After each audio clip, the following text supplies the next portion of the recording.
repaired, EBLV was the 8th Moth built, and in 1925 was flown by Alan Cobham and delivered to the Lancashire Aero Club at Woodford in Cheshire. It was damaged at Castle Bromwich in 19... And the two DH60 Moths now are running in.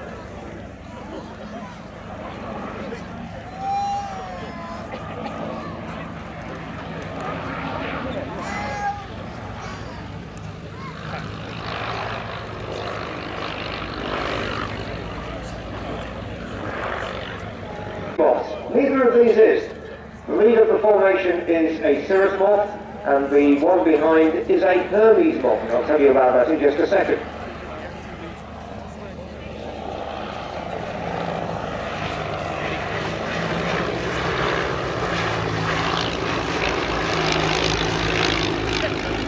GEBWD was built in 1928 and initially used by the Brooklyn School of Flight.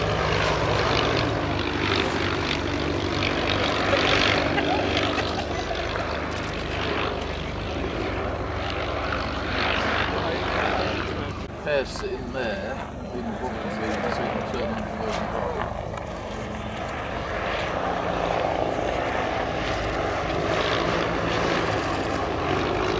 The very first DH60 Moths were built at Stag Lane near Hendon, and in February 1925 they were initially priced at £885.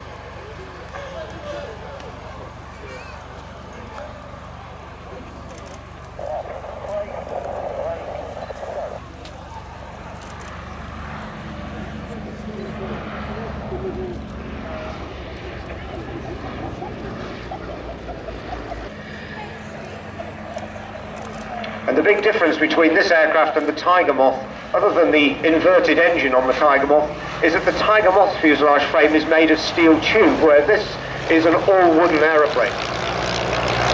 A few Moths in the mid-1930s were built as the DH60M, and they actually had the metal tube fuselage of what would then be used as the Tiger Moth.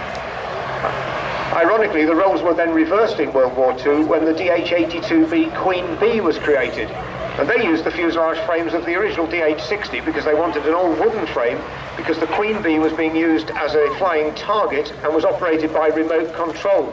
And they didn't want any metal structure in the fuselage getting in the way of the radio control.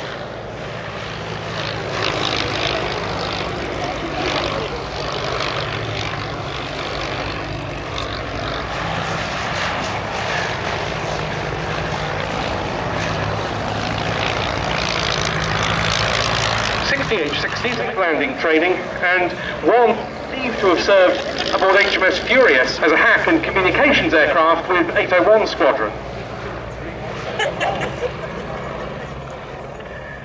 The last Fleet Air Arm unit, meanwhile, to the centre of the aircraft with rubber bungees actually acting as the springing medium. Now, if you look closely at the second aircraft, it's got the later model undercarriage, which has actually got sprung tubes and no solid axle between them.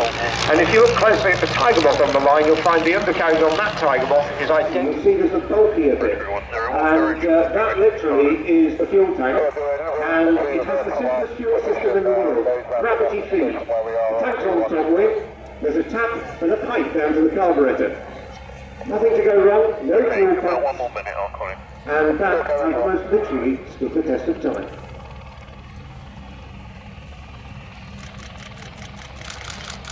So EBLV, the cirrus moth there, into land, go around from the Hermes moth.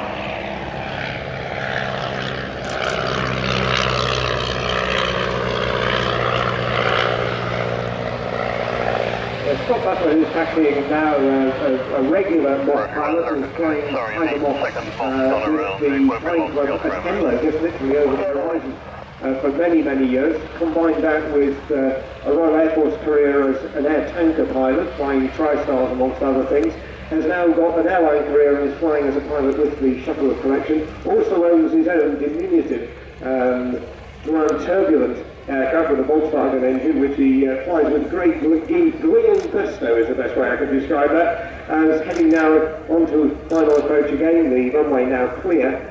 Bear in mind again, these aircraft are brakeless, they don't have any brakes, they're relying on the retardation of the tail skid, literally digging into the turf. So you'll probably see a wheeler landing here to keep the airflow over the rudder, keeping the stick just gently moving forward now. If you watch the elevators, you can see the elevators depressing and depressing and depressing to keep that rudder up into the airflow, to keep directional control. And now as the tail comes down, the tail skid acts as a brake, brings the aircraft to a standstill. Then, but there's some activity over on the far side of the airfield as we get ready, with the wind feeling like it's dropped off a little bit of late for our World War I segment. Is the Bristol Scout, and Steve, this is a machine with a quite magnificent background to it. It is indeed. I was actually privileged to be at Bristol just by coincidence on the day the aeroplane made its first flight. It is the only airworthy Bristol Scout in the world, and it makes